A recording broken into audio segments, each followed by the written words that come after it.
নারী এবং পুরুষের সম্পর্কের মধ্যে সবচেয়ে গভীর অনুভূতি হচ্ছে ভালোবাসা, এবং এই ভালোবাসার সঙ্গে অনেক কিছুই আসে, যেমন রাগ, অভিমান, ঝগড়া কিংবা খুনসুটিও থাকে।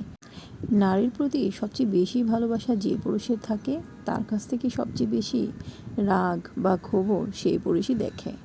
নারী যত বেশি ভালোবাসে, তত বেশি অধিকারও দেখাতে চায়। রাগ বা অভিমান এইসব তার এক ধরনের ভালোবাসার বহিঃপ্রকাশ। নারী সরলতার প্রতিমা হতে পারে, আবার একই সাথে রাগেরও প্রতীক হতে পারে। এই সব কিছু আসলে নির্ভর করে পুরুষ কিভাবে তাকে ট্রিট করছে তার উপরে। পুরুষের তুলনায় নারীদের মুড সুইং হয় অনেক বেশি, তাই তাদের মন বোঝাও কখনো কখনো কঠিন হয়ে দাঁড়ায়। নারী তো এমনই, রাগ করবে, ঝগড়া করবে, আবার খুনসুটি করবে। এটাই হচ্ছে নারীর বৈশিষ্ট্য। তবে বুদ্ধিমান পুরুষরা জানেন, নারীর প্রতি কঠোরতা বা রাগ দেখিয়ে তার কাছ থেকে কোনো কিছুই আদায় করা সম্ভব নয়। তবে ভালোবাসা দিয়ে, স্নেহ দিয়ে নারীর মন জয় করা সম্ভব। নারী এমনই, ভালোবাসা পেলেই সে তার সমস্ত পৃথিবী দিয়ে দিতেও প্রস্তুত।